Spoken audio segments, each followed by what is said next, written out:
todos, ¿qué tal? ¿Cómo están? Muchas gracias por la presentación. Y como bien lo dijeron en la introducción, sin duda no tenemos, sin duda el kimono es una prenda tradicional que simboliza la cultura japonesa. Y es una de las prendas de las primeras que nos imaginamos cuando decimos que es una prenda tradicional, bueno, el kimono, ¿no? Y bueno, quiero contarles un poquito de mi experiencia. Yo tuve la oportunidad en 2016 de ir a Japón a aprender sobre el kimono. Y lo que hice fue ir a Yamagata, que es la tierra donde nacieron mis ancestros, mis abuelos, ¿verdad? Y aprendí a hacer un yukata, que es la versión más común, no común, más casual del kimono. Lo más fácil, como una introducción a cómo coser kimono. Y es que no lleva forro y la forma de vestirlo es mucho más casual, sin las medias que usualmente se llevan los tabis. Y se usa más que nada para los ryokans, los hoteles, los baños termales en Japón y también para las festividades de verano, como los matsuri, por ejemplo. Y una de las cosas que más me llamaron la atención, bueno, también, perdón, no, ahí está.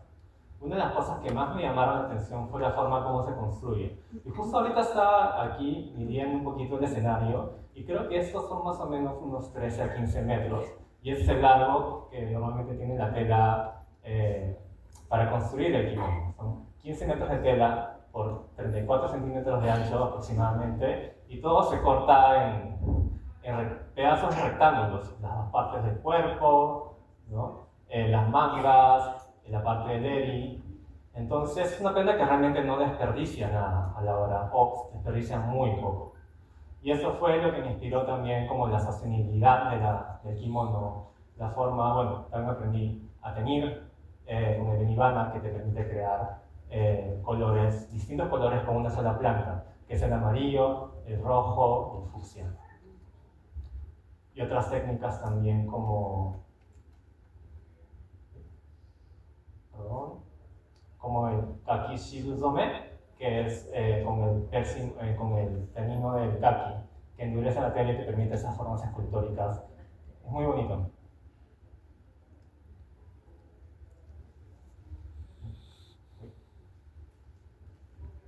No funciona muy bien Ahí está. Y una de las diferencias más fuertes entre la ropa occidental y la ropa, la construcción del kimono, es que acá son diferentes piezas que te crean esas formas más tridimensionales, pero crean todos estos desperdicios, ¿no? Yo me acuerdo que cuando estudiaba moda me daba pena botar todo esto que era el 20%, el 30% de la tela que nosotros comprábamos, ¿no? Y me daba mucha pena de repente mi parte más japonesa, que es el montainari, que es como no quiero desperdiciar. Y esto me llevó a inspirarme del kimono, inspirarme de la inclusividad del kimono, porque es una prenda que lo pueden usar tanto hombres como mujeres, en el sentido que es en la misma forma para hombres y mujeres, para niños también. Y quise hacer esos experimentos con una técnica que se llama cero desperdicio. En ese cuadrado, igual que el kimono, tratar de encajar las piezas como si fuera un rompecabezas para crear una prenda que todos nosotros conocemos, como de repente una camisa, o un polo, o un pantalón. Y eso fue, mi inspiración y la parte que yo veo y que me encanta del kimono, ¿no? Es una prenda inclusiva, es una prenda totalmente sostenible, es una prenda que no desperdicia, es una prenda que se pasa de generación en generación, porque dicen que el kimono puede durar hasta 3 generaciones. Y que si es que en algún momento pasa una persona que no le queda el kimono, se puede agrandar. Muchas veces tienen unas telas como escondidas que tú puedes descoser, agrandas, alargas la tela y la vuelves a coser. Entonces es como la prenda sostenible por excelencia. Y como decíamos antes, sin duda es una prenda tradicional, pero me gustaría verlo y acercarme al kimono desde otro ángulo, que es la moda, que es lo que yo estudié. Y es que el kimono es una prenda que ha sufrido una evolución constante a través de la historia. Es una prenda que todavía sigue evolucionando. Y eso es lo que me gustaría que ustedes vean un día. Entonces, como para ir definiendo, ¿qué es una prenda tradicional? Es una prenda que obviamente no cambia con el tiempo, se asocia con una cultura o religión específica, con un tiempo determinado, como lo es el kimono, como lo es el poncho, por ejemplo. cumple una función social. Por ejemplo, lo usamos en épocas específicas. El kimono, por ejemplo, se usa mucho en el matrimonio tradicional de Japón, de repente en diferentes ceremonias de rito de paso. Y nos remite obviamente al pasado. Sin duda el kimono es una prenda tradicional. ¿Y qué es la moda? A ver.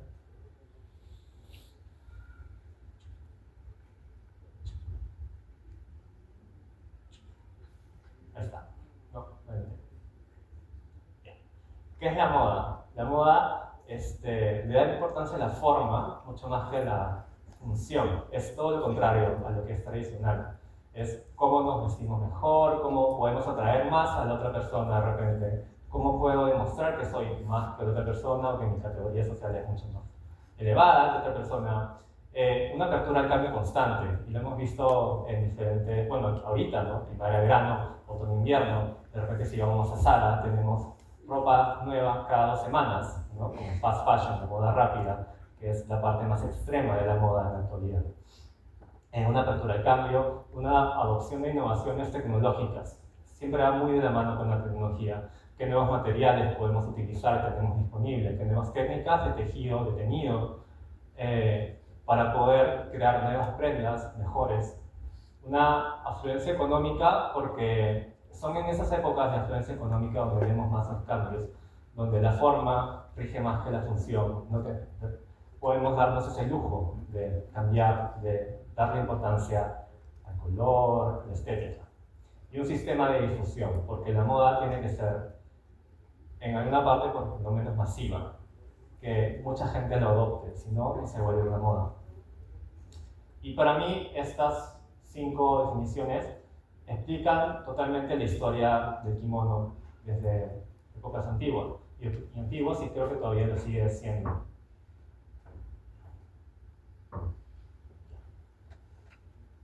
Y para contarles esa historia del kimono me tengo que remontar hace más de 1000 años, en la época Heian.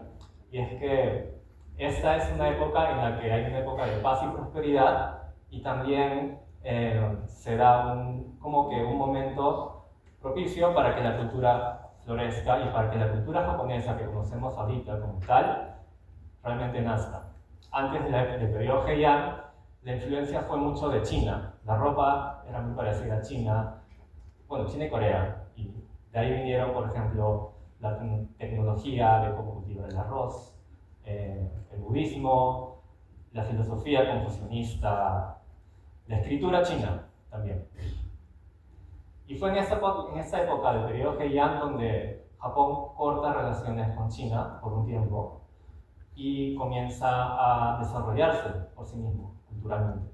Y vamos a ver esta prenda, que es el Juni Hitore, que es una de las primeras prendas únicas japonesas. Juni Hitore significa 12 capas.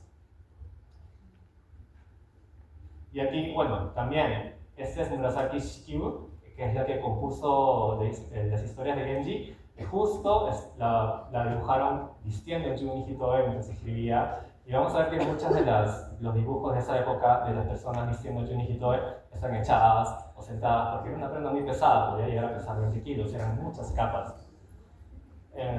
Juni Hitore significa 12 capas, pero no necesariamente eran 12 capas, podían ser 5 oficialmente o hasta llegar a 20. Vamos a ver un poco cómo se construyó.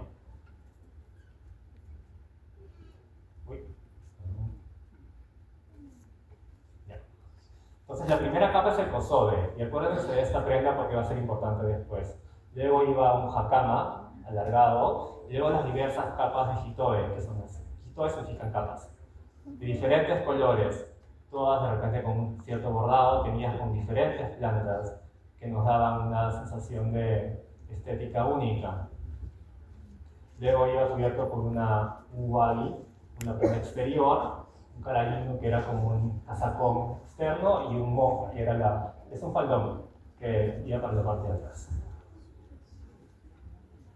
Y para explicarles un poquito sobre la importancia de los colores, la estética en esa época, y en Japón en general, me gustaría hablarles de la importancia de las estaciones. Y esto fue algo que aprendí en la beca cuando fui de Jalika hace 2 años, no, cuando fui online. online realmente, pero esa parte me pareció súper linda cuando la explicó la profesora. Y es que el clima forja un carácter específico en las personas. ¿Y qué es esto? Japón es un país que es alargado de norte a sur, con muchos tipos de climas y sobre todo con estaciones muy marcadas, a diferencia de Lima, por ejemplo. Entonces, el invierno es muy frío, nieva en muchos lugares, el verano es muy húmedo y caluroso, y cada estación presenta una belleza distinta. Distintas flores que nacen en primavera, por ejemplo, en verano, por ejemplo, los girasoles, en otoño las hojas que comienzan a caer, las hojas secas del pollo, y en invierno, bueno, el blanco puro y diferentes animales como gruyas en algunos lados. Las grullas normalmente vienen de más al norte y migran a Japón en invierno para estar en un lugar un poquito menos frío.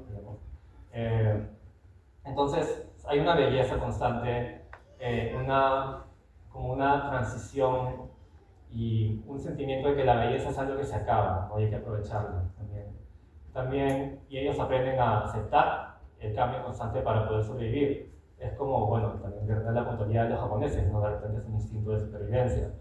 También, del pasado. Yo me acuerdo que cuando fui a Japón no me preparé para el invierno, entonces estuve como 2 semanas con mucho frío, que no me compré mi casacón y no tenía tiempo de ir a comprarlo, y bueno, como que la sufrí un poquito. Pero ahí me di cuenta de que sí, es como que es importante para sobrevivir, como estar preparados para los cambios constantes. Y tenemos expertos en la naturaleza, porque es un lugar con muchos terremotos, temblores, cuestiones volcánicas, creo que a veces, bueno, volcanes activos. ¿Y cómo se refleja eso en el vestir? Bueno, visitamos las estaciones. Se tienen las prendas aprovechando la vegetación de cada estación. Y una de las cosas que más me interesó es que mientras más difícil de conseguir ese tinte o esa flor para poder tener una prenda más lujosa, ¿no? Y podías demostrar más tu opulencia con las otras personas. Y esto, ¿cómo se refleja? Con una paleta de colores específica, que se llama Kasane no Hirome, que es un código en el que cada combinación de colores refleja una temporada específica que está hablando de algo. Las personas de esa época podían ver con esta forma de poner color tras color de qué estaban hablando. Y esto se hacía como un poquito anteponiéndose a la estación, no en el momento, un poquito antes, sino adelantarse mucho.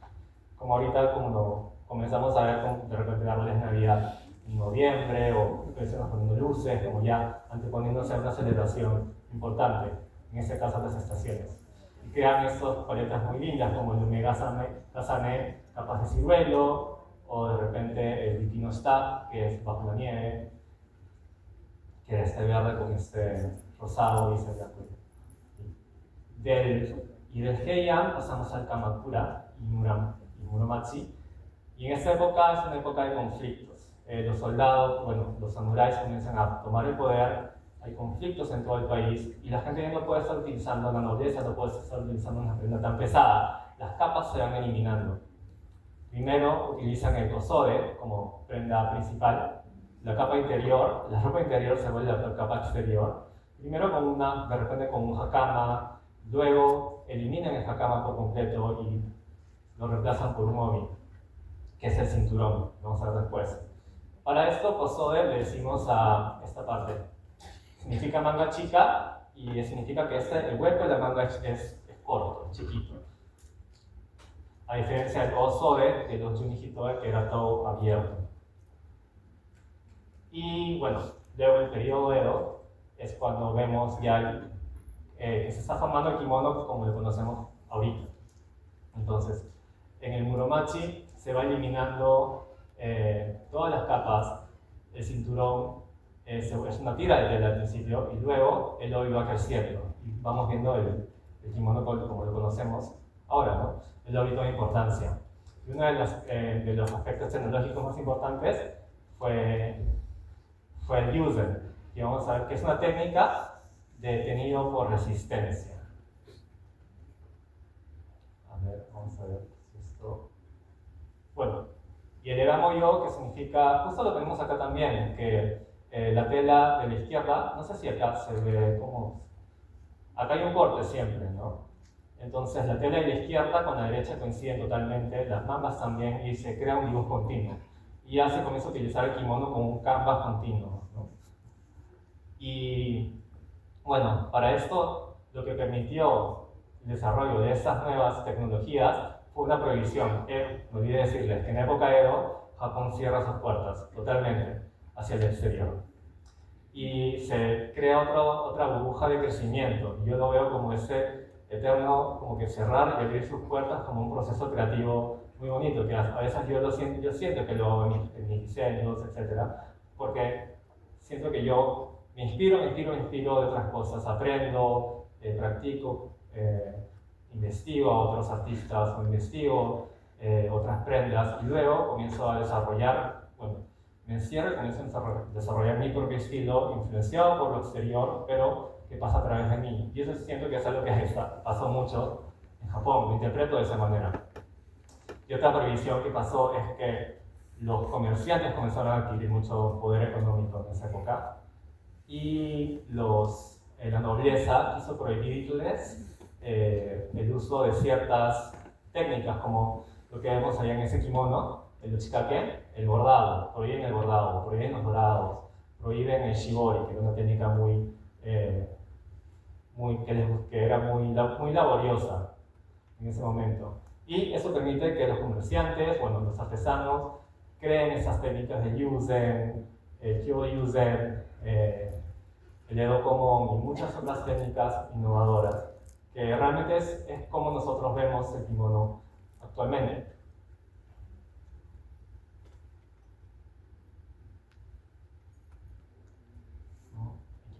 Y bueno, y hablando un poco de los idols de esa época, uno de ellos eran las Yuyo, que eran las cortesanas, digamos, que tenían es un desfile de Yoshiwara, es un lugar de una casa de placeres, digamos, en donde las Yuyo desfilaban con sus kimonos lujosos. Y era una inspiración para las otras personas, ¿no? Porque eran como que kimonos innovadores, distintos, coloridos. Y otros personajes importantes eran los actores y actrices, ¿no? Los actores, en este caso. A ver.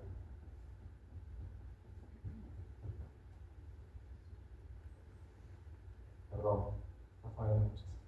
Por ejemplo, en el teatro No, que es uno de los teatros más tradicionales, aquí podemos ver uno de los kimonos que se puede considerar uno de los más lujosos, que es hecho con una técnica que se llama Noihaku, que es bordado en dorado, o diferentes tipos de bordado, con aplicación de oro en toda la prenda.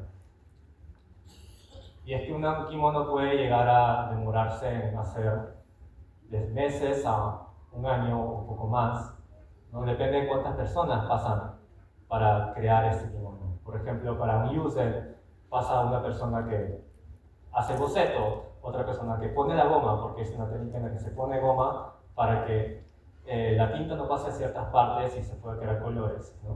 Después pasa una persona que crea el fondo, otra persona que le pone los bordados, otra persona que le pone el dorado, etc., ¿no? Y después al final una persona que lo construye.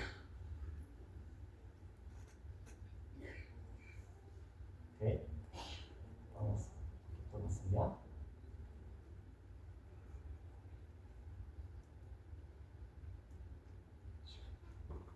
Y el teatro kabuki, ¿no? Que como sabemos es algo que solo los hombres pueden actuar en esta obra. Una historia muy bonita, si bien investiguen ahorita, no voy a decir que no, se va a pasar el tiempo, pero comenzó siendo una obra que era actuada por mujeres realmente.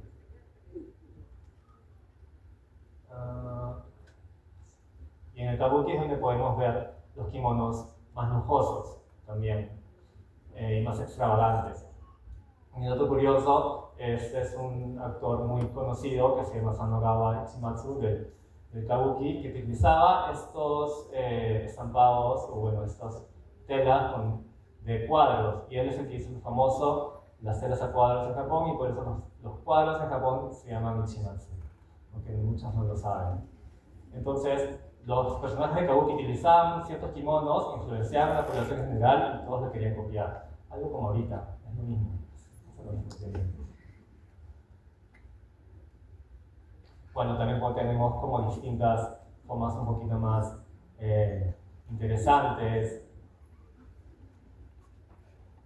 Y algo que no es un kimono, como el tal cual, pero que me gusta hablar, es el Hikeshi Banten, que es las prendas que utilizaban los bomberos en esa época, en la época Edo. Y es que estos están construidos de tal manera de que el exterior era más plano, ¿no? Y eso era como iban ellos a apagar el fuego. Y cuando terminaban de apagar el fuego, volteaban estas prendas y se podía ver como un arte muy interesante que eran escenas de diferentes leyendas, diferentes cuentos.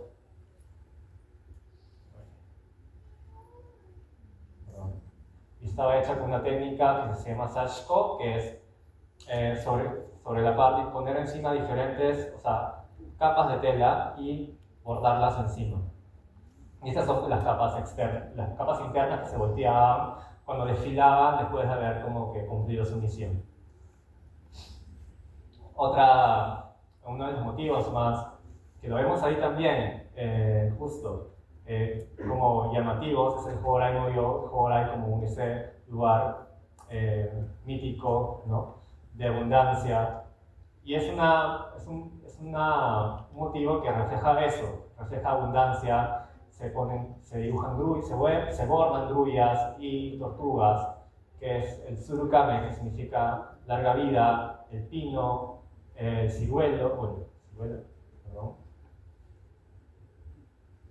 el pino, el bambú, que también reflejan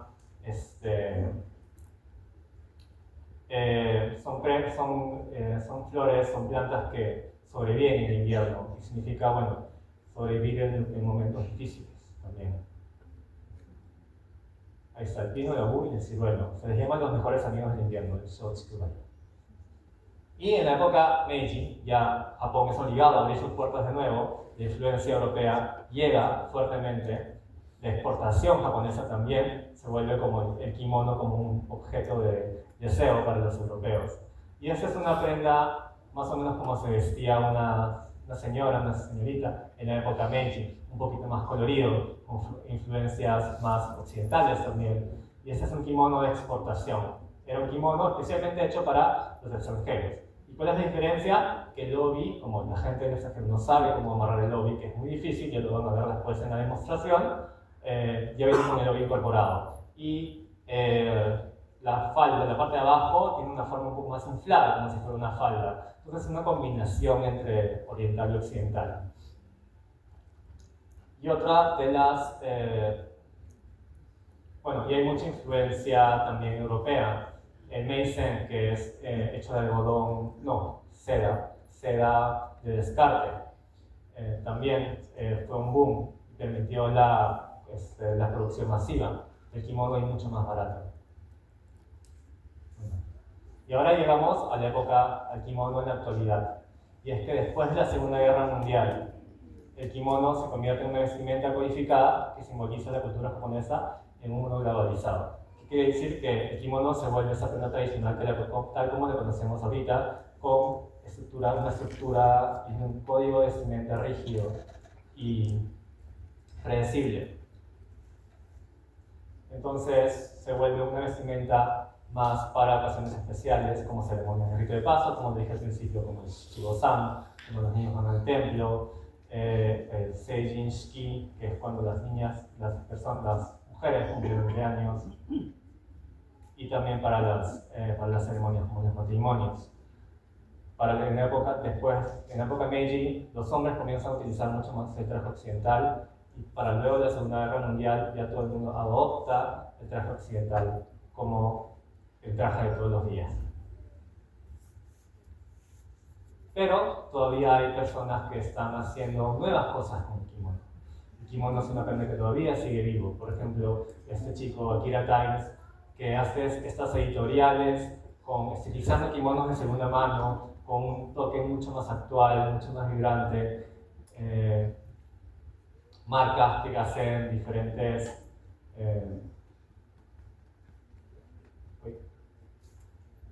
kimonos con twists actuales, con una producción fotográfica novedosa, secciones de kimono con diferentes técnicas, con diferentes materiales, como el cuero reciclado, por ejemplo. También toques modernos que tienen que ver con el pop art, con motivos actuales. Entonces el kimono sigue, la forma nunca cambia, pero como dijimos, los accesorios, los motivos y la forma como lo adaptamos a cada momento, a cada época, sí. Y esa es una diferencia clara entre el kimono, o la ropa occidental y la ropa oriental, bueno, la ropa japonesa. En la moda occidental hablamos mucho del cambio de forma, por ejemplo, el traje que se ciñe, ¿no?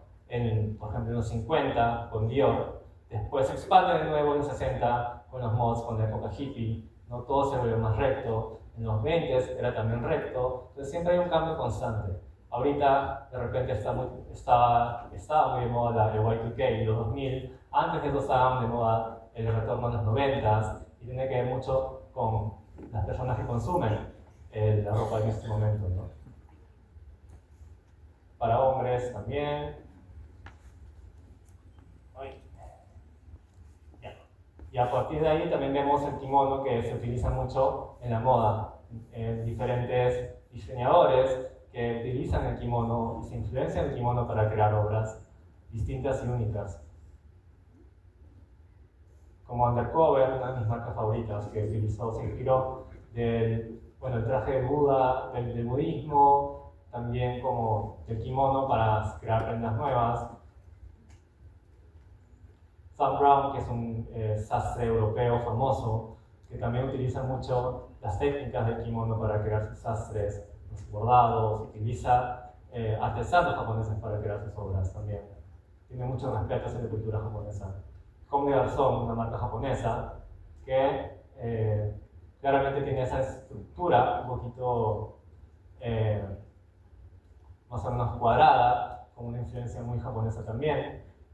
Yohji Yamamoto también, que aunque su inspiración es más sastre, también vuelve a todo lo que es la forma del kimono. Una de mis colecciones favoritas de Otoño 2014 de Yohji Yamamoto, en la que utiliza un pintor para que le pinte a manos esas formas también bien cuadradas, ¿no?